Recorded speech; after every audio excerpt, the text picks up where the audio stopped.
नमस्कार, आज हम लेकर आए हैं उत्तराखंड की ताज़ा खबरें। मौसम समाचार। उत्तराखंड में आज मौसम के मिजाज में बदलाव देखने को मिलेगा। मौसम विभाग की माने तो आज प्रदेश के ऊंचाई वाले इलाकों में गरज के साथ हल्की बारिश होगी व बर्फबारी हो सकती है, जिसको देखते हुए येलो अलर्ट जारी किया गया है। इसके अलावा अन्य मैदानी जनपदों में आज मौसम शुष्क बना रहेगा।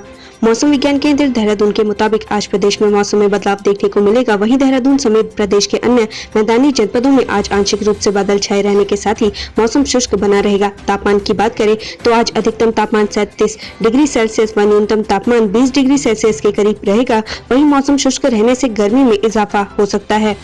अब बात करते हैं डीजल पेट्रोल के दामों की। जाने क्या है उत्तराखंड में पेट्रोल और डीजल की कीमतें। प्रदेश में पेट्रोल और डीजल के दामों में उतार चढ़ाव देखने को मिल रहा है। देहरादून में पेट्रोल के दाम में 2 पैसे की बढ़ोतरी हुई है, जबकि डीजल के दामों में कोई बदलाव देखने को नहीं मिला। देहरादून की बात करें तो कल पेट्रोल के दाम थे 89 रुपए 28 पैसे, वहीं आज के दाम है 89 रुपए 30 पैसे। डीजल की बात करें तो कल डीजल के दाम थे 81 रुपए 38 पैसे, यही आज के भी हैं। हरिद्वार की बात करें तो कल पेट्रोल के दाम थे 88 रुपए 70 पैसे, वहीं आज का दाम है 88 रुपए 67 पैसे। डीजल की बात करें तो कल डीजल के दाम थे 80 रुपए 76 पैसे, वहीं आज का दाम है 80 रुपए 73 पैसे। हल्द्वानी में कल पेट्रोल के दाम थे 88 रुपए 74 पैसे, वहीं आज के दाम है 88 रुपए 80 पैसे। डीजल की बात करें तो कल डीजल के दाम थे 80 रुपए 82 पैसे, वहीं आज का दाम है 80 रुपए 89 पैसे। बदल जाएंगे गैस सिलेंडर के दाम। सरकारी तेल कंपनियां हर माह की 1 तारीख को गैस सिलेंडर के दामों में बदलाव करती है। आज गैस के नए दाम तय किए जाएंगे। ऐसी स्थिति में गैस सिलेंडर के दाम बदल जाएंगे।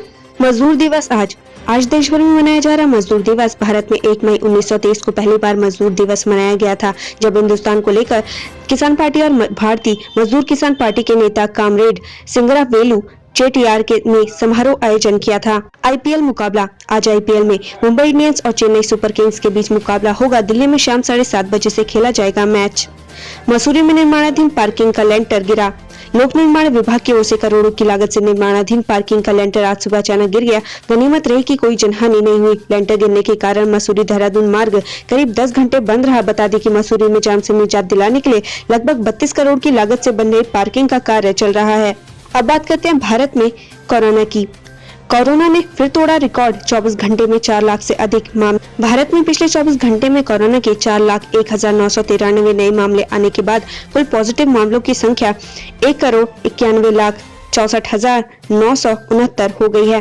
3,523 नई मौतों के बाद कुल मौतों की संख्या 2,11,853 हो गई है। देश में सक्रिय मामलों की कुल संख्या 32,68,710 है और डिस्चार्ज हुए मामलों की कुल संख्या 1,56,84,406 है। तिहाड़ जेल में बाहुबली शहाबुद्दीन की कोरोना से मौत का किया खंडन, बताई अफवाह। जेल में बंद शहाबुद्दीन को लगभग 1 सप्ताह पहले कोरोना संक्रमण हुआ था। तबीयत खराब होने के चलते जेल प्रशासन ने शहाबुद्दीन को दीनदयाल उपाध्याय अस्पताल में भर्ती कराया था। गुरु तेग बहादुर प्रकाश पर्व। मोदी ने शेषगंज साहिब में टेका माथा। सिखों के 9वें गुरु तेग बहादुर का आज 400वां प्रकाश पर्व जन्म उत्सव है। इस अवसर पर पीएम नरेंद्र मोदी दिल्ली के गुरुद्वारा शेषगंज साहिब पहुंचे और माथा टेककर उन्हें श्रद्धांजलि अर्पित की। क्या आज से सभी राज्यों में शुरू हो सकेगा टीकाकरण? जाने क्या है परेशानी। कोरोना महामारी के खिलाफ देश की लड़ाई को मजबूत करने के मद्देनजर देश में 18 से 44 आयु के वर्ग के लोगों के लिए टीकाकरण अभियान आज से शुरू होने की बात कही गई है, लेकिन विभिन्न राज्यों में टीकों की भारी कमी देखने को मिल रही है। दिल्ली के स्वास्थ्य मंत्री सत्येंद्र जैन का कहना है कि राष्ट्रीय राजधानी में फिलहाल टीकों की कमी है। दिल्ली सरकार ने 1.34 करोड़ वैक्सीन का ऑर्डर दिया था, लेकिन दिल्ली के मुख्यमंत्री अरविंद केजरीवाल ने कहा कि चूंकि टीके अभी तक नहीं पहुंच पाए हैं, इसलिए 18 से 44 साल के लोगों के लिए टीकाकरण अभियान आज से शुरू नहीं किया जा सकेगा। भगौड़े नीरव मोदी ने प्रत्यार्पण के खिलाफ यूके हाईकोर्ट में दायर की अपील।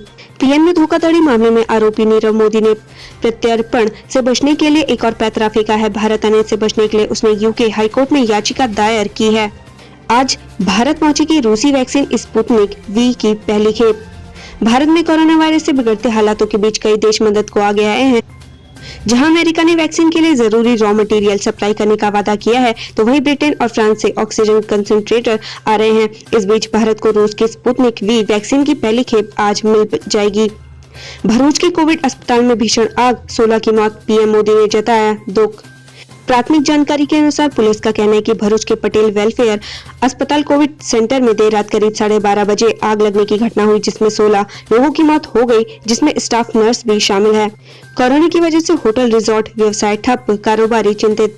कोरोना संक्रमण के पहले दौर से लोग अभी उबर भी नहीं पाए थे कि इसकी दूसरी लहर ने लोगों की मुसीबतें बढ़ा दी हैं। इसका प्रभाव सामान्य कामकाज से लेकर होटल, रिजॉर्ट व्यवसाय से जुड़े कारोबार पर भी पड़ रहा है।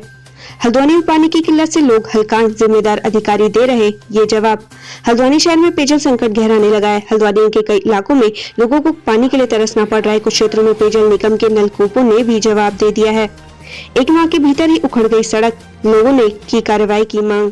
स्थानीय लोगों ने रोड पर किए जा रहे डामरीकरण कार्य पर सवाल उठाए। उन्होंने कहा कि विभाग द्वारा किया जा रहा डामरीकरण महज एक माह में ही उखड़ने लगा है। राष्ट्रीय पार्कों और चिड़ियाघरों में सैलानियों की एंट्री बंद, एनटीसीए ने दिए निर्देश। राष्ट्रीय बाघ संरक्षण प्राधिकरण एनटीसीए ने राष्ट्रीय पार्क और चिड़ियाघरों को कोरोना संक्रमण से बचाने के लिए इन्हें अगले आदेशों तक बंद रखने के निर्देश दिए हैं। डीजीपी ने जांच में लापरवाही बरतने पर 2 जनपदों की पुलिस को लगाई फटकार। डीजीपी अशोक कुमार ने वीडियो कॉन्फ्रेंसिंग के जरिए जघन्य अपराधों की समीक्षा की। जांच में उत्तरकाशी और चमोली पुलिस की लापरवाही सामने आई है, जिस पर उन्होंने गढ़वाल डीआईजी को निर्देशित किया। उत्तराखंड में शनिवार से 18+ के वैक्सीनेशन पर संशय नहीं पहुंची वैक्सीन। देहरादून में ऑक्सी फ्लोमीटर की किल्लत, कालाबाजारी जारी।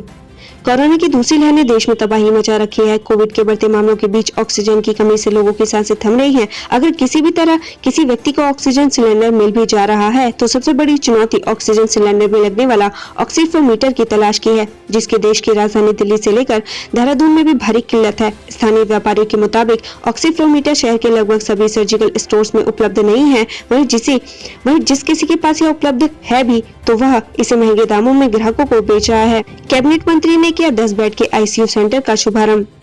पौड़ी जिले के प्रभारी मंत्री डॉक्टर हरक सिंह रावत ने शुक्रवार को कोटद्वार बेस अस्पताल में इमरजेंसी सेवाओं के लिए 10 बेड के आईसीयू सेंटर का शुभारंभ किया। इस सेंटर को बनाने के लिए केंद्र और राज्य सरकार के करीब 3 करोड़ रुपए खर्च हुए हैं। बताया जा रहा है कि जल्द ही 50 बेड का आईसीयू भी तैयार किया जाएगा। एफआरआई को झटका, केंद्र सरकार ने बताया गैर मान्यता प्राप्त विश्वविद्यालय। जिस विश्वविद्यालय व रिसर्च इंस्टीट्यूट से देश भर के आईएफएस अधिकारी ट्रेनिंग लेते हैं, उसे केंद्र सरकार ने गैर मान्यता प्राप्त संस्थान बताया है। मामले में केंद्र सरकार के कार्मिक एवं प्रशिक्षण मंत्रालय ने हाईकोर्ट में जवाब पेश किया है। बता दें कि आईएफएस अधिकारी संजीव चतुर्वेदी के द्वारा केंद्रीय कर्मचारी चयन आयोग के सदस्य के लिए आवेदन किया गया था, जिसे कर्मचारी चयन आयोग के द्वारा यह कहते हुए खारिज कर दिया कि संजीव चतुर्वेदी की परा स्नातक की डिग्री मान्यता प्राप्त विश्वविद्यालय या संस्थान से नहीं है, जिसे संजीव चतुर्वेदी के द्वारा नैनीताल हाईकोर्ट में चुनौती दी गई थी। मजदूर दिवस, अंतर्राष्ट्रीय मजदूर दिवस आज, जाने इतिहास और महत्व। आज अंतर्राष्ट्रीय मजदूर दिवस है। यह दिन मेहनतकश मजदूरों के लिए समर्पित है। किसी भी देश की अर्थव्यवस्था मजदूरों की बदौलत ही खड़ी होती है। हालांकि इसके बावजूद मजदूर हाशिए पर हैं। कोरोना महामारी के बीच हम उन मजदूरों की मेहनत को याद कर रहे हैं जिन्होंने अपने हाथों से देश की किस्मत तय की थी। हरिद्वार कुंभ से विदिशा लौटे 60 यात्री निकले कोरोना पॉजिटिव। ग्यारसपुर तहसील में कल कोरोना संक्रमित मरीजों की संख्या बढ़ गई। हरिद्वार कुंभ से वापस आए 82 तीर्थयात्रियों में से 60 यात्री कोरोना पॉजिटिव निकले। बाकी 22 बिना सैंपल दिए ही चले गए, जिनकी स्वास्थ्य विभाग तलाश कर रहा है। विदिशा जिला इन दिनों कोरोना हॉटस्पॉट बना हुआ है। रोजाना 200 से 250 मरीज पॉजिटिव मिल रहे हैं और इसी के चलते जिला मुख्यालय विदिशा में 6 रिहायशी कॉलोनियों को पूर्णतः सील कर आवाजाही पर प्रतिबंध लगा दिया गया है। ऐसे में बगैर सैंपल दिए गए 22 लोग भी संक्रमण फैलाने के लिए बहुत हैं। कोरोना का दूसरा स्ट्रेन है घातक, जागरूकता और टीकाकरण की जरूरत। कोविड-19 की दूसरी लहर को रोकने और इससे लोगों को बचाव के लिए हर संभव प्रयास करने की जरूरत है। जनप्रतिनिधि होने के नाते वह सभी प्रयास किए जाएंगे जो संभव है। धन की कमी किसी भी दशा में आड़े नहीं आएगी। इस वक्त गाँव में जागरूकता और 18 से 45 उम्र के लोगों को टीकाकरण करना बड़ी चुनौती है। रुद्रप्रयाग विधायक भरत सिंह चौधरी ने सभी लोगों से कोरोना गाइडलाइन का पालन करने की अपील की है। पर्यटकों की आमद से गुलजार रहने वाली सरोवर नगरी में पसरा सन्नाटा।